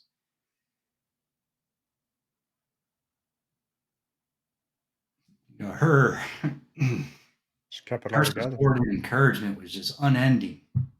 Mm. She carried me for Yeah. that whole year. And by that next year in 2019, July, I was convinced we were going under. I was convinced we were going bankrupt. We had lost those two big customers. We were, half of our revenue. We were drowning in what I thought perceived was bills. I still had these recurring anxiety and these recurring thoughts of failure. But now I was depressed too because I lost my whole life. Everything I worked for was gone. My identity was crushed. And I was in a bad spot. My resting heart rate, Brandon, was like 110, like Oh my constantly. goodness. I went to the hospital. I went to doctors. What's wrong with me? Batteries of tests. Nothing's wrong. Nothing's wrong. Nothing's wrong. You're fine. You're healthy. We can't find anything. Blood work, EKGs. I checked myself in to another a mental health facility on July 31st of 2019 because I said, yeah, I wasn't suicidal. I just had no hope in my life and I thought I was dying from all these different medications. I found out incidentally that I was going through severe withdrawal from benzos. So one of the drugs that they had given me was some sort of benzo, and I was going through severe withdrawal from being Wow. put on these drugs and taken off these meds. I wasn't eating. I had lost about 60 pounds at that point, and I was in really, really bad, dire straits. Mm. Um, so I spent another like 3 weeks in a different facility, and that felt like jail. That was not the first place I went to. Brandon was really great. I made friends. I was getting pizzas smuggled into me. I was great, right? I had books to read. This second one was like a lockdown, and I didn't make any friends. I kept to myself.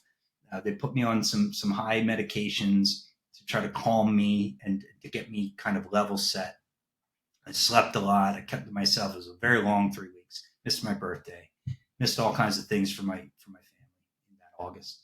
And when I came out, of course, I wasn't fixed, and I was on. I told myself two things. I'm going to stay in therapy. Mm. I'm going to commit to getting help. I need help, and I'm going to commit to the medications. And so I did that. I was diligent in that. I met with my therapist every week. I took my medications. I gained a lot of weight. I felt like a zombie. I didn't feel like myself still, but I was just going through life.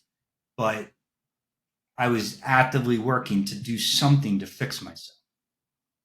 Um, so the epiphany comes soon. So that was the rest of 2019. I was still struggling. This was now 2020, almost 2 years, Brandon.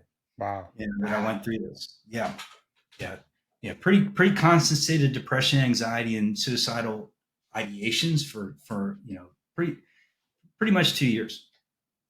Pretty much 2 years. In 2020, COVID happened, of course, and we all went home in March. And so, I was able to really focus on my health. I could sleep. I got up. There weren't people around me. I could go work in my office in my basement. I was around my children. I was around my wife. That was it. I didn't have all these outside influences. If something made me anxious, I could just turn off my Zoom call.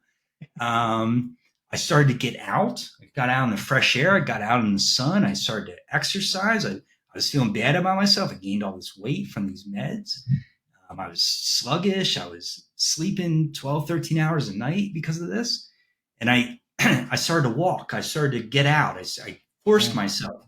The biggest thing that I learned during this time is, sometimes you might not have a destination, but just keep putting a foot forward. And I started putting a foot forward.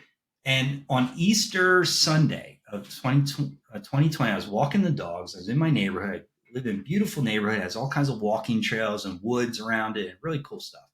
And it kind of like my eyes opened.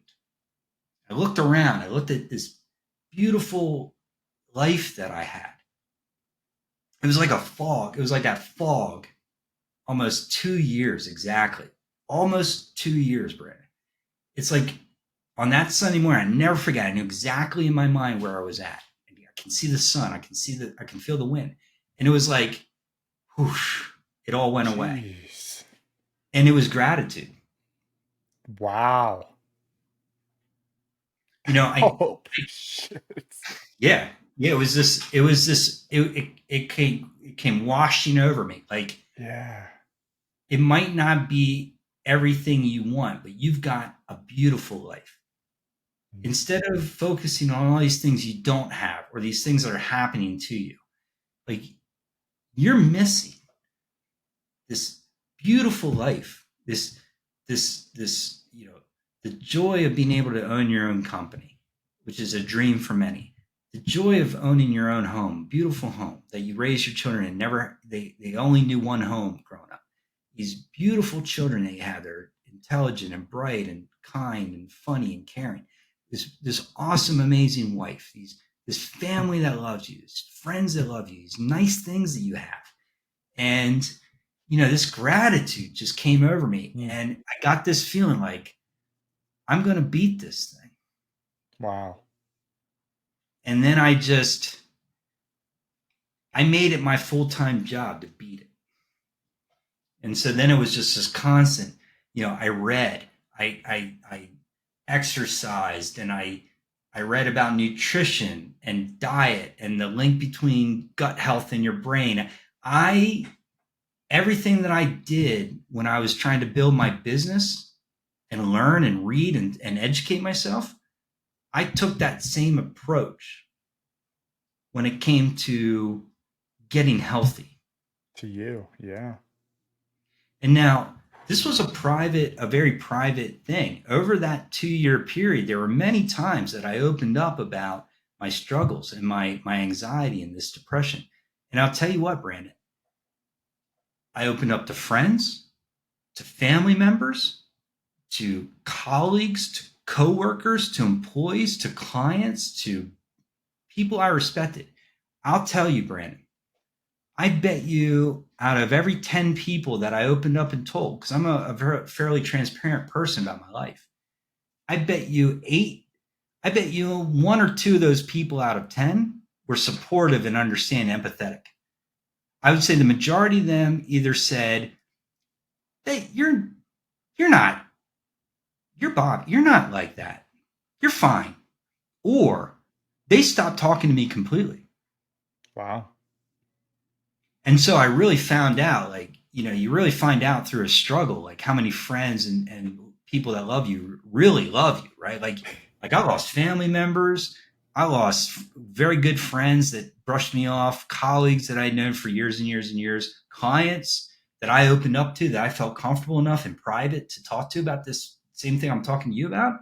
They most of them, the not even the minimal majority, not even 50%, 75, 80% of people I told, they didn't want anything to do with me. That was men, mostly men.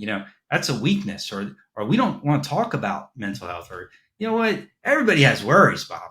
Like, get over it. Hmm. Is that what you So, think it is? It's a weakness in men's eyes? well, as I've studied this and I worked, worked really hard to overcome this, what I realized is that so many people that I've talked to over years about this opened up and said that they've struggled. And then I realized for the first time that almost everybody has periods of time in their life that they go through these challenges, that they feel down or they feel depressed or they're anxious or they're worried or they can't kick it or they have these thoughts of doom. Um, and what I realized is that the more I talked about it, the people who didn't want to talk about it were probably the ones that had struggled the most, but couldn't bear maybe their ego or their Hmm. pride or what society would think of them. They couldn't bear to actually like let that out and say, yeah, like I've felt those things too. But through my journey of like trying to find out, first of all, the cause of this, and then second, how I could like fix myself, because I never wanted to be on medications. I never wanted to, because I knew that those had side effects. I knew all these. So, and I never wanted to be labeled. I never wanted a label. I never wanted to live with something. I didn't think that that was who I was. I didn't want to. I didn't allow myself to use that. Not that people use that as an excuse, but I didn't allow myself to use this situation as a crutch, or to say, you know what, I give up, or I can't do this, or you know what, it'd be easier if I didn't have my business, or it's my family's fault, it's these kids, or whatever. Like I didn't let myself go there. Um, and so I just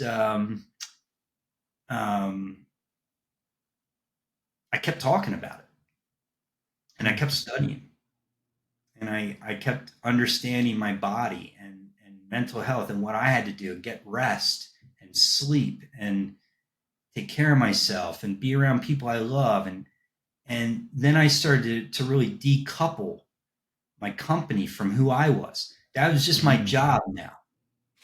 I dropped the founder title from my founder from my title. I didn't allow anybody to say that anymore. I was CEO of the company, and that was my job. And outside of that job, I was a person. I have people who love me and care about me, and that I'm generous and kind and fun to be around, and helpful, and all these good things about me. I had to learn that. I had my wife help me see that. My parents, my in-laws, or people that were close to me helped me understand that I was more than a provider. I was more than a just a boss. I was more than a salesman. I was more than a leader. I was a person, Mm. and so no matter what happened to my business or company or my career, I still had a lot of value and things to contribute and people that loved me and cared about me for who I was. So you decoupled yourself from that identity. Yes. Mm. And that, and then it's one of those things you get, you have a little win and you get confident.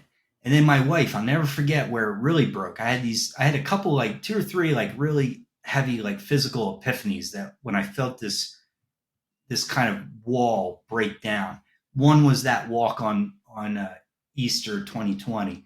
Another one, as I was pulling out of this and still struggling but getting better, my wife, when we were younger, she drove me nuts, Brandon. She used to scrapbook. Do you remember years ago that was a big thing? You Yes, had yes. this, yeah, you bought all these like crazy embellishments and gadgets and papers, and you had this machine that cut. Anyway, she would take all these pictures anytime we went on vacation or did something. She was always taking pictures. I was always bothered by this, right? Why are you taking pictures? Pay attention, right? Like be in the moment. And in my office at home, I have this bookcase with rows and rows of these beautiful scrapbooks that she's made over here. She's a extremely talented artist and beautiful. These things are gorgeous. Probably cost me a fortune.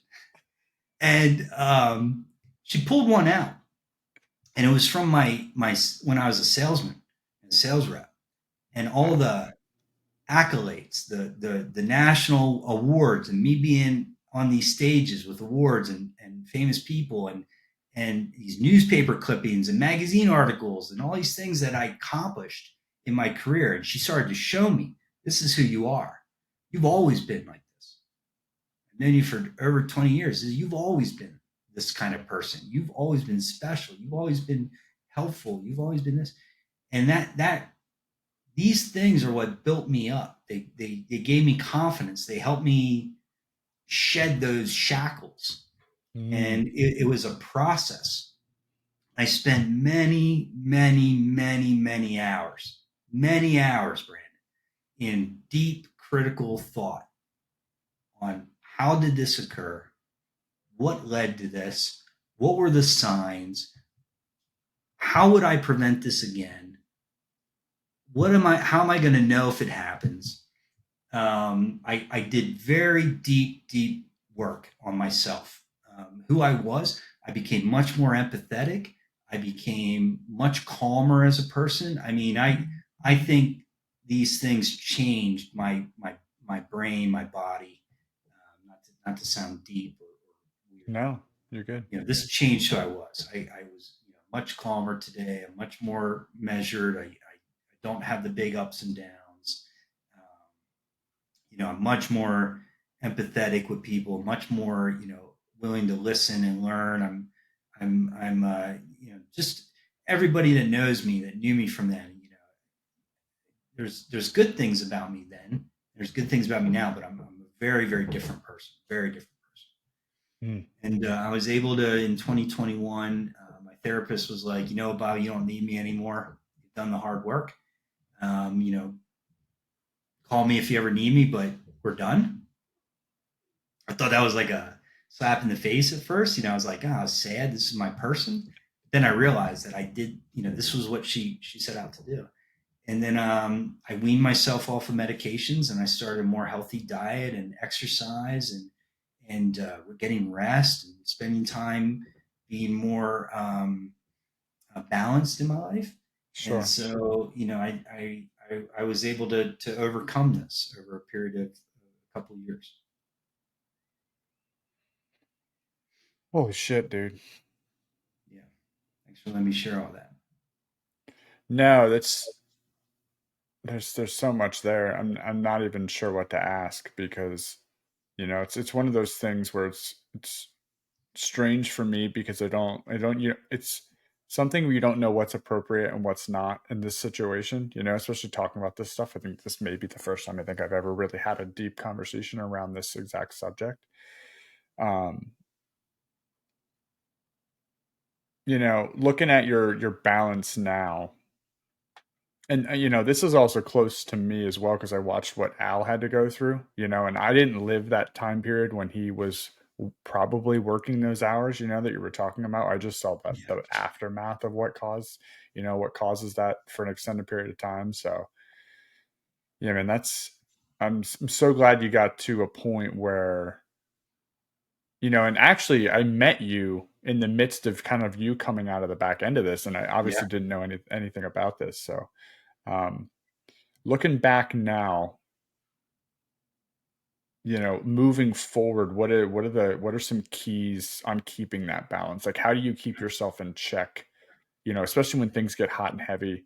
And I know you're big on customer service and you're big on making sure you do everything for your customers. Like, how do you really make sure that you're not going over your ski tips in the sense of work and hours and sleep and stuff like that now? Hmm. Well, I'm much more in tune with my Okay. body. I listen to my body, and I build in, a lot of self care. Like I do things religiously, you know, whether it's taking a walk or taking time, or I don't work on Saturdays. I rarely work Sundays anymore. But I have rules. I create these rules for myself that you know little things. Yeah, every 2 weeks on a Friday, I leave at 4 o'clock and I go get a haircut. Um, I eat well. I treat myself well. I don't. I'm careful. I don't overspend. Mhm. I don't get into. I changed a lot of my financials, so I don't. I don't. I'm not as risky. I have more of a safety cushion. Sure. Um, I I spend time. I'm selective around who I spend time with. So Ooh. you know, I've had to cut people out of my life that aren't good for my mentality, that aren't positive people, aren't doing things with their life. Even though I felt compelled for many years to be their friend because these are people I knew from when I was growing up.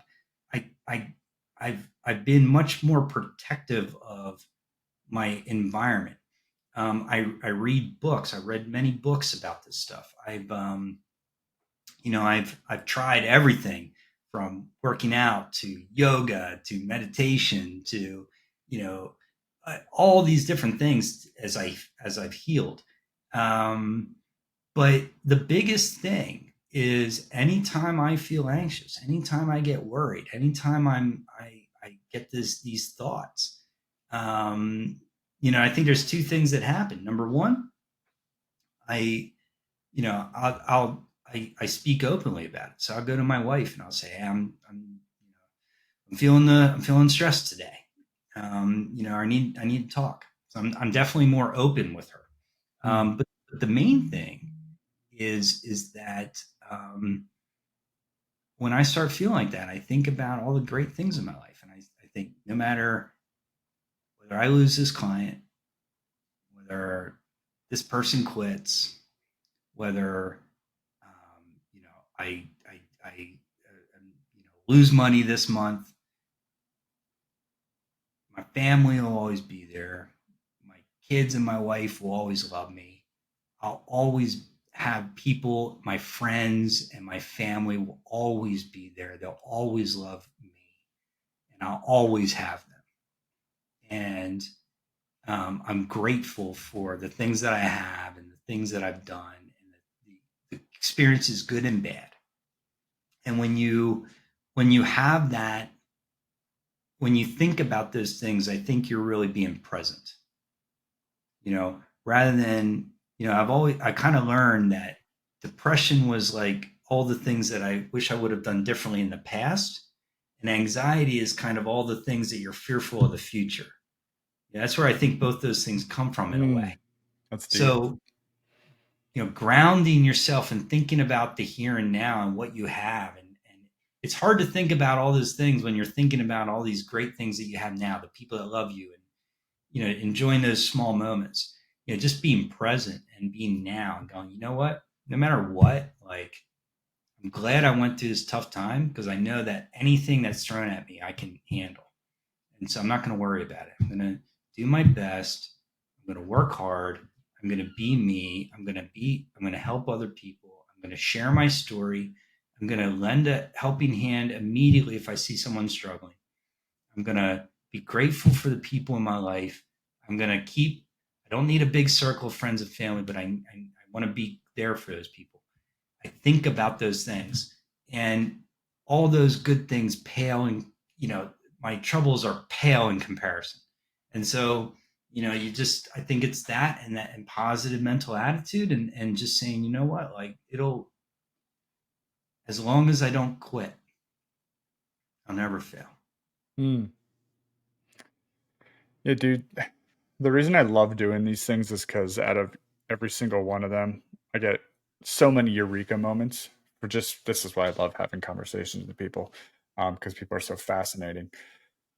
And I don't think I've given enough stock, or I don't even know what the word phrase would be, but being intentional with gratitude. Like, I obviously understand the word gratitude, but you're being very intentional with that word. And when you said gratitude, I wish you would have came to, we had that AR's Vistage outing when we watched a movie on gratitude. Dude, you would have it would have hit home for sure. But I watched that, and now I'm thinking back on that with your usage of that word and how powerful it was for you in that moment. And I can think of situations where myself I would be in a weird headspace or just not a great one, and using that as a platform to ground yourself. I think that's such a perfect way of putting that.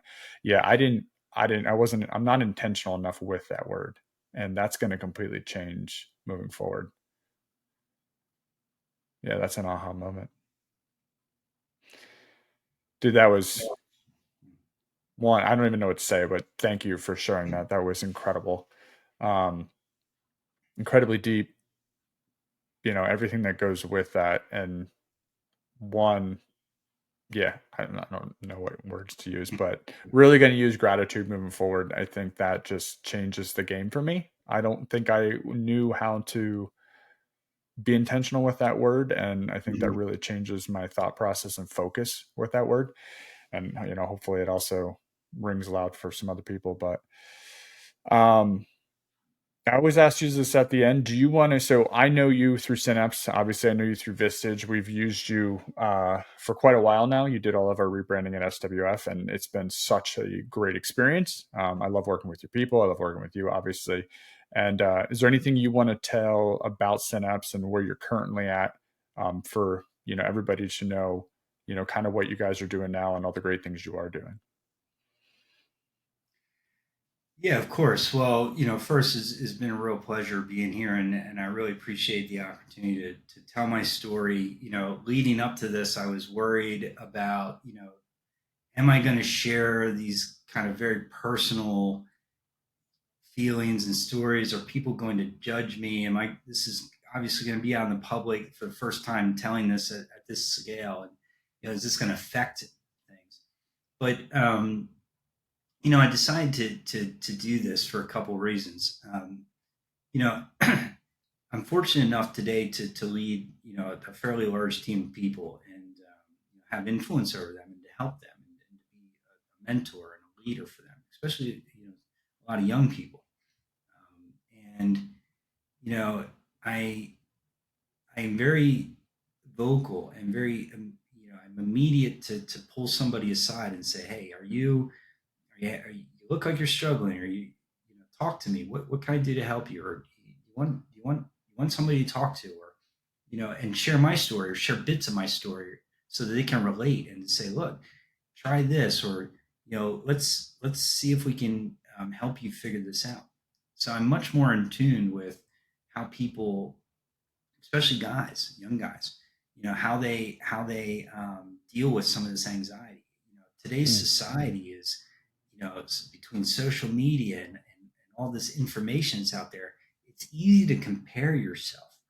It's easy to maybe feel like I'm not where I want to be or where I should be, or look at these other people, what they're doing on YouTube, or look at what they're doing on Instagram, or look at what they have, and I don't have nearly this, and I'm not successful. I'm a loser. Blah, blah, blah. This goes through young people's minds. I'm children of mine, and they're in their 20s now, and I'm very quick to talk to them and guide them and mentor them, tell them my story, and use that to demonstrate that you have these times in your life where there's struggles, and that's normal, and that happens, and that there's ways to get out of that. And if you can't, you should lean it on somebody. You should talk to somebody, and that I'll always, if you don't have anyone to talk to, you can always come and talk to me. I'll always sit here and listen. I've listened to people for hours and hours tell me some really deep stuff, and either just listen or coach them. So that's been a huge aspect of my career in the last few years, of just making sure that the people around me and my employees and my family, that I try to keep a low stress environment. I try to give them a great quality of life, a work life balance, encourage them to take time off. And so I've been able to, I think, with Synapse, take some of the things I learned from my own experience and embed into our culture Mm. those things that will help people, and give them opportunities, and give them a career and salary that gives them dignity and gives them opportunities. Because when I was in that dark period, Brandon, the thing that scared me the most is that I lost hope for a brighter future for myself. I think that people can do a lot with their lives, and they can overcome a lot. But if they lose hope for a better tomorrow, then that's really where people get stuck. So I've tried to be a voice for that and to help people. But Synapse is going great. I've been able to, since 2021, I've been able to attract some very high caliber people. I've got an outstanding leadership team that surrounds me and helps me run this business. I've got nearly 30 employees that are just dynamic individuals, hardworking, smart, intelligent, creative, just people I think very highly of. And we're doing some amazing things. We're shifting today, Brandon. We focus mostly on B2B, business to business, and much more advanced in industrial manufacturers, private equity firms, helping them grow, and the culmination of 25 years experience, and we have a lot of innovative approaches and things, build a lot of websites, technology integrations, rebranding, all the things we've done for you. But I just want to keep building amazing things, and I want to empower people to grow and to become who they want to be. I want them to believe in themselves. I want them to see themselves for how others see them, maybe not Mm. put themselves in a box. And I want them to have hope and opportunity for themselves and their family. And so, my role today is leading that charge at Synapse. You can learn more, on our website if you want to really know about our company. But the thing that drives me today is really motivating and encouraging people, that to keep pushing forward, and to keep, no matter if you're good times or bad times, keep putting one foot in front of the other, and keep looking out as hope, and be grateful, because whether it's good times or bad times, it won't last. Well, thank you for It's even stepping about out living and the moment. thank you for stepping out and Yeah, sharing your story, dude. yeah, This was amazing. yeah. Well, thank you. It's been a real honor, and I'm grateful that you gave me an opportunity to talk. And I'm sorry I spent so much time telling all the intimate details of my journey, but I really do appreciate you allowing me to share this with you. Yeah, man. Thank you.